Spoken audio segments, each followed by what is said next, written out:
Welcome to The Explainer. Today, we're jumping right into a masterclass on electrochemistry. We're going to rigorously unpack the intricate and honestly fascinating dance between chemical and electrical energy.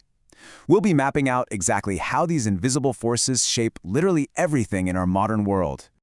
Here is our roadmap for today's journey. We'll start with the basics of electrochemistry, then take a deep dive into galvanic cells.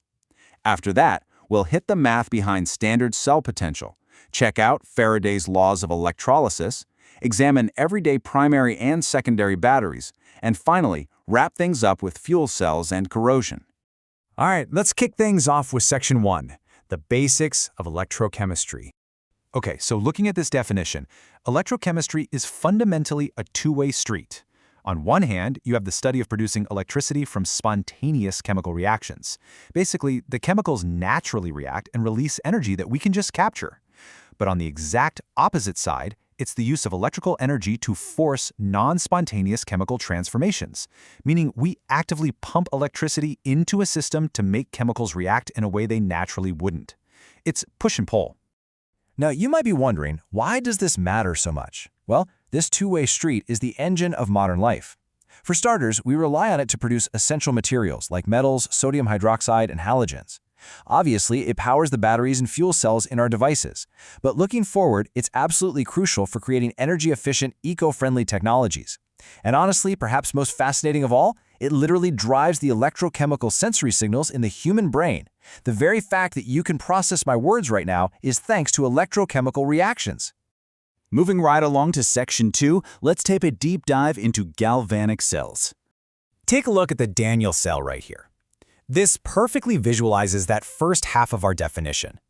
A galvanic cell, also known as a voltaic cell, converts the chemical energy liberated during a spontaneous redox reaction straight into electrical energy.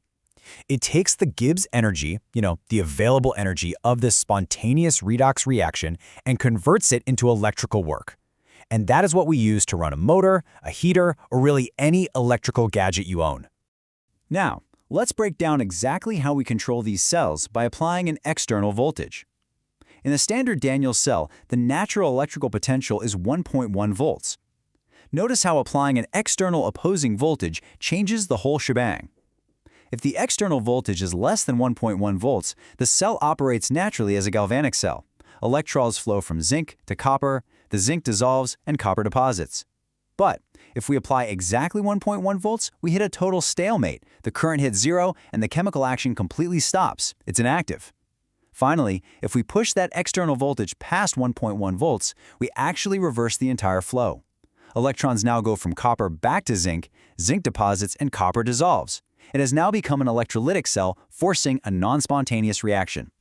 Let's pause for a second and look at the core equation driving that natural galvanic state. We have solid zinc reacting with aqueous copper ions. This spontaneous reaction yields aqueous zinc ions and solid copper, liberating electrical energy in the process. Simple enough, right? But to truly master what's going on here, we've got to split this equation in half. So the crucial point is that this overall reaction actually occurs in two completely different portions of the cell, which we call half cells. On the left, we have the oxidation half at the anode.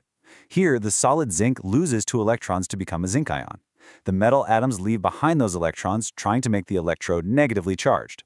Then, on the right side, we have the reduction half at the cathode. Here, the copper ions in the solution actually gain those exact 2 electrons to deposit as solid copper, which tries to make the electrode positively charged. And this exact separation of charges is what drives the current. Okay, on to Section 3, the math behind standard cell potential. Having established the physical cells, we've got to look at the governing mathematics. And it all boils down to this beautifully simple equation. The electromotive force, or EMF of the cell, is calculated by simply taking the standard potential of the half cell on the right, which is our cathode, and subtracting the standard potential of the half cell on the left, our anode. So E cell equals E right minus E left. Let's walk through this step by step with a copper-silver cell just to make sure we're on the same page. Step 1, we identify the overall reaction. Solid copper reacting with silver ions to yield copper ions and solid silver. Step 2, we determine our cathode, the right side, where reduction happens. Here, silver ions gain electrons to become solid silver. Step 3, we determine the anode, the left side, where oxidation happens. Now notice that in this specific cell, copper is actually the anode, losing electrons. Finally, step 4, we apply our formula. E cell equals the standard potential of the silver cathode minus the standard potential of the copper anode. Up next, Section 4, Faraday's Laws of Electrolysis. Now that we grasp galvanic cells, let's pivot to the strict rules governing electrolytic cells, Faraday's laws. The first law states that the amount of chemical reaction that occurs at an electrode is directly proportional to the quantity of electricity passed through the electrolyte. Put simply, more electricity equals more chemical mass altered. The second law takes this a step further. If you pass the exact same quantity of electricity through different substances, the amounts liberated are proportional to their chemical equivalent weights. That means you're looking at the atomic mass of the metal divided by the number of electrons required to reduce its cation. It's a perfectly proportional, completely predictable relationship. Let's transition into the real world with Section 5, Everyday Primary and Secondary Batteries. This perfectly illustrates the dividing line in all the commercial batteries you use. We have primary cells and secondary cells. Primary cells are your classic one-and-done batteries. The chemical reactions occur only once, and when it's dead, no recharging it. The classic example is the dry cell. Secondary cells, however, can be forcefully reversed by passing an external current through it in the opposite direction, exactly like we saw earlier with the Daniell cell. It recharges and can undergo tons of charging cycles. A prime example here is your lead storage battery. Let's literally dissect the anatomy of that primary dry cell, also known as the Leclanché cell, the kind you pop into a clock or a flashlight. The container itself is made of zinc, which acts as the anode. Running down the middle, you have a carbon graphite rod acting as the cathode. This rod is surrounded by powdered manganese dioxide and carbon. Finally, the empty space between the electrodes isn't filled with liquid, it's filled with a moist paste of ammonium chloride and zinc chloride. It's a remarkably complex, self-contained little system that produces steady, non-rechargeable power. On the flip side, let's look at a secondary cell, specifically your car battery. This is a lead storage battery. It uses a lead anode and a grid of lead packed with lead dioxide as the cathode, all sitting in a fairly strong 38% solution of sulfuric acid. At the anode, solid lead reacts with sulfate ions to produce solid lead sulfate, releasing 2 electrons. What's absolutely vital here is that when your car's alternator applies a voltage, this exact reaction can be safely driven backward, recharging the cell for your next drive. And our final stop today, Section 6, Fuel Cells and Corrosion. Let's see how these exact same principles allow for continuous power generation in fuel cells. A fuel cell is just a galvanic cell designed to convert the chemical energy of fuels, like hydrogen or methane, directly into electricity. The most famous example, for sure, is the hydrogen-oxygen fuel cell. It simply takes hydrogen gas and oxygen gas, and the overall electrochemical reaction produces electricity and pure water. That's literally it. Furthermore, it runs continuously as long as you keep supplying the reactants, achieving an incredible efficiency of about 70%. That is vastly superior to traditional thermal power plants. But, you know, electrochemistry isn't always our friend. It also gives us corrosion, like rust.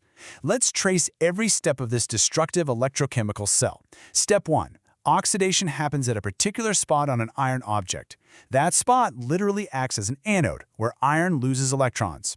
Step 2. Those electrons migrate straight through the metal itself to a new spot. Step 3. At this new cathodic spot, oxygen from the air is reduced in the presence of hydrogen ions. And Step 4. Where do those hydrogen ions even come from? Well, they are sourced from atmospheric carbon dioxide dissolving into water on the surface of the metal.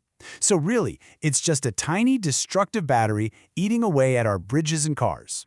So, taking all of this in, from standard potentials to the 70% efficiency of fuel cells, we are left with a massive realization. If we can truly master these electrochemical equations, are we looking at the final hurdle to a truly sustainable, pollution-free world driven by a hydrogen economy? It's a fascinating thought to leave you with today. Thanks for joining this explainer, and keep exploring.